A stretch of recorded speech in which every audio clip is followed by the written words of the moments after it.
Hi, I'm Heather from here booktubes, and today is finding time to read when you have kids. So this is more of a discussion video and I would love to hear your thoughts. So if you have thoughts about this, let me know in the comments. Also, if you would like to see this as a live discussion with other booktubers who are also parents, let me know. So my oldest is 8. I have an 8-year-old, a 6-year-old, and a 3-year-old. And I started reading again when my 3-year-old was an infant. I discovered the Sarah J. Maas books at the library, and I read them not knowing anything about them and fell in love instantly. And because of that, I found BookTube. Once I found BookTube, I obviously got a lot of book recommendations and was reading quite a bit of YA fantasy from the most popular booktubers for about 2 or 3 months. And then I transitioned to adult fantasy for about a month. But in adult fantasy, everything was so sad and people kept dying, and I was like, oh, I don't like this. And then I thought, okay, well, I don't want to keep reading about these teenagers who are saving the world but don't know what they're doing, and, you know, all they can do is kiss a boy. And I don't really love these adult fantasies where you literally don't know if anybody's going to be happy. So where could I go instead? And I was like, okay, what's my favorite parts of most of these books? I have always enjoyed court intrigue and sword fights and assassins and things like that, but I've also always been in it for the romance subplot, and I just didn't think that romance would be a good time. After 2 or 3 months of YA, a month of adult fantasy that was way too heavy, I transitioned to romance. When I transitioned to romance, my infant was then about 4 months old, and I was reading romance on my phone on ebooks, and I at first hated it. I would mess up the pages. I didn't know what I was doing, and I would get really frustrated when it wouldn't do what I wanted it to do. But I did start reading ebooks because my library had some books that I wanted to read just on ebook.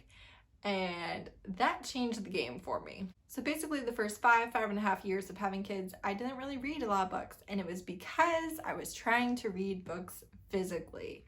And that was a problem, because if you are nursing, you cannot hold a book. If you have a baby or a toddler crawling on you, you cannot hold a book. If the kids need something, you cannot hold a book. You cannot leave the book lying there where they can grab it, rip your page, lose your bookmark, all the things. And so just reading physical books was my problem, and I did not realize it.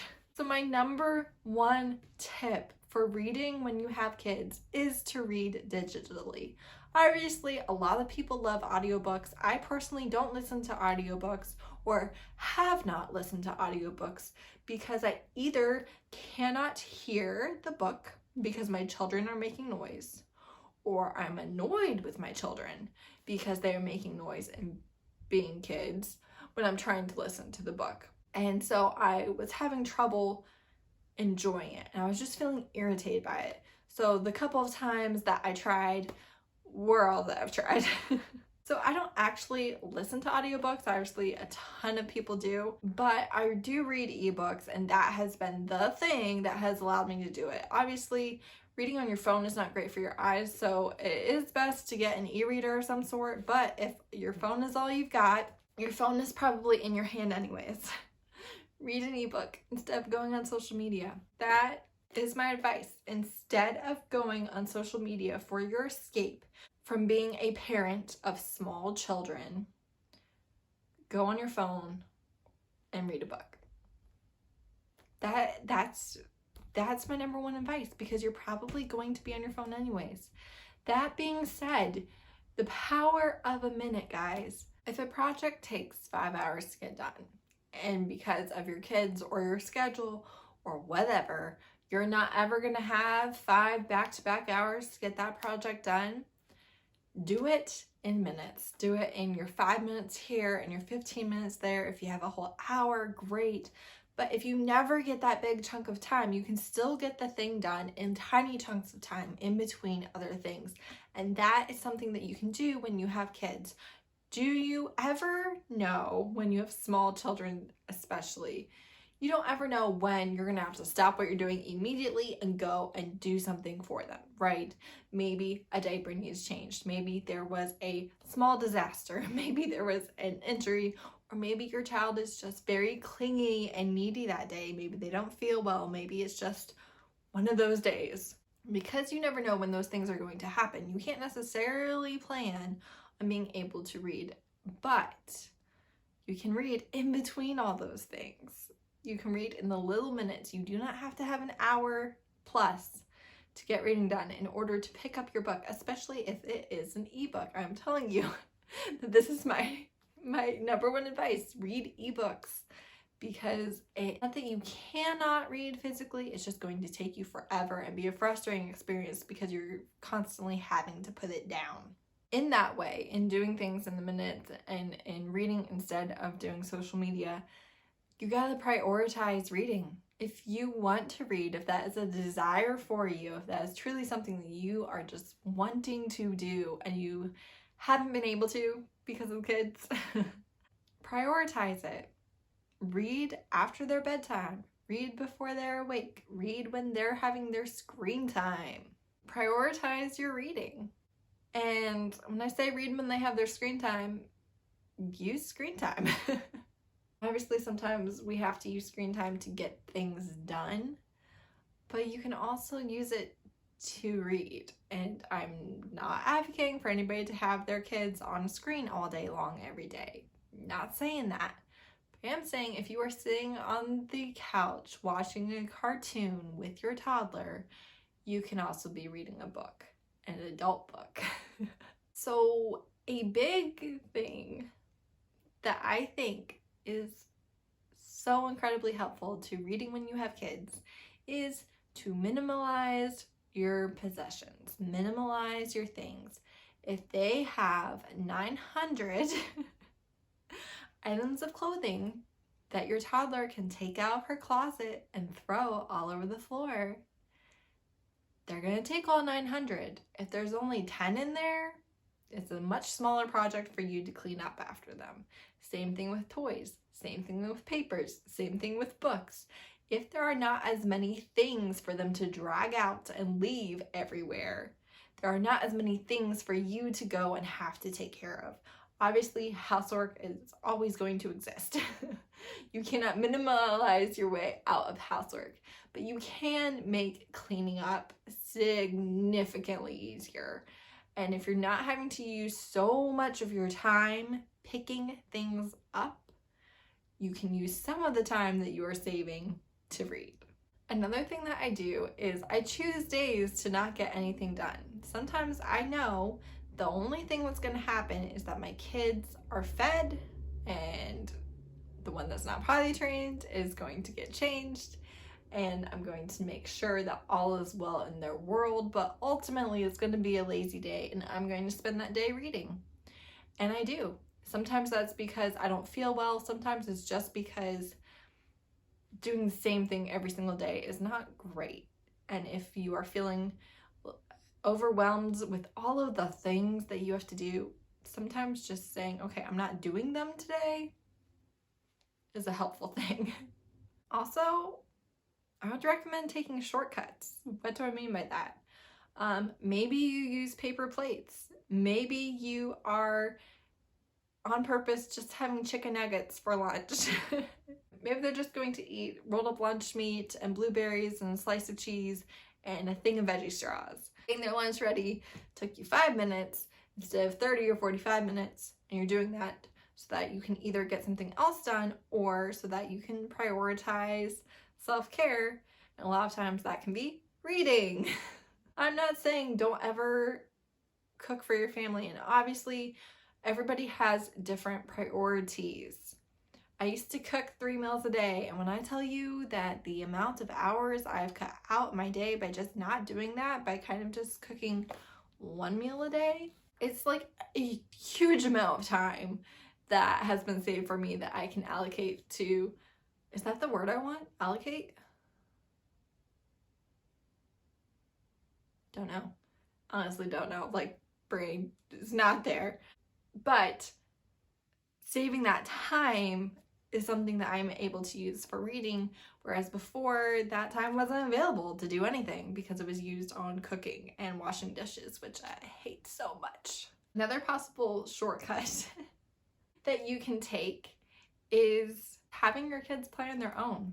This is going to be controversial, I feel like. And listen, you're not going to regret giving your kids attention. I don't believe that. However, training your kids to not need your attention all day, every day in order to function, having them being able to play with each other or by themselves is actually really good for them. And I think that's okay. So I'm not a big fan of the mommy martyrdom that is a state that people can slip into. And it's not just moms, right? It can be anybody. But it's just this idea of I don't have any time for myself. I don't have any time to do anything except for the things that have to get done because I am serving my family or my job or whatever so much. I'm not a fan of that. I don't think that that's good. I don't like that that is something that we often put up on a pedestal of, hey, I'm so busy. No. No, stop it. Sometimes we are super busy, and that's another thing is just accept that there are seasons of life. You might have an especially needy child or fussy child. You might have someone, a child or a parent or a loved one who needs a lot of care. You might have something that is just taking all of your time. Maybe you're working and you're a parent and you're in school. Obviously, you're not going to get a lot of reading done in that season of life. But seasons of life end. They come and they go. So if you're in a season of life where you don't have time for reading, that's okay. I understand. But also, it's not going to be forever. And don't let it turn into forever. Don't let it turn into 18 years when your child was really only that needy for 1 year. You know? Maybe. And again, I'm not saying if these are just some of those things that if it applies to you, great. If it works for you, great. And if it doesn't, that's okay. You don't have to justify it. You don't have to say, well, that doesn't work for me. It doesn't work for you, so leave it. That's totally fine. This advice is not for everybody all the time, in all ways. It's not. Lastly, set a timer. Set a timer to clean. Set a timer to have your kids have quiet time. Set a timer for reading. Set a timer when you sit down with your cup of coffee and say, all right, I'm going to drink my coffee while it's hot and I'm going to read for these 15 minutes, and tell your kids, because if you tell them this every day, it will become a thing that they understand, kind of regardless of age. Mommy can't do that for you right now. It's coffee time. But you have that timer set, so it really is a time. It's not you just stretching it out for, okay, it's been 4 hours, but no, mommy can't do that for you. It's coffee time. Set a timer and be like, look, when the timer goes off, I will get you your bagel. I will fix your shoe. I will do whatever. Obviously, this depends on schedule. But, but for this 15 minutes, I'm not doing anything for you. You're not asking me for anything. I'm going to sit here and read my book. And 15 minutes, even little babies can pull that off if it's part of their routine. So just start it. That's all the advice I've got for you. At least that came to mind right away. I am not the end all, be all, know it all. I don't know everything. I'm not a perfect parent. I am sometimes less than a great parent. Right? There are times where I'm like, okay, I'm reading too much. There are times where I'm like, all right, I'm telling my kids no too much. I have all those days. I have all those nights lying in bed where I'm like, wow, I need to do better. You're not alone in that. But also having something in your cup to pour out is important. And for me as a reader, I do fill myself up by reading, and it is valuable and an important part of my life. And so I prioritize it. Now, I can't always prioritize it. There are days when I don't get to read. That's okay. That's all right. But also, it is something that I try to prioritize. So if you have any tips and tricks, put them in the comments. Thank you for watching. Let me know if you want to see this as a live discussion to see other people's points of view on it. And I hope that you got something that was worth listening to. Thank you so much for watching. Bye.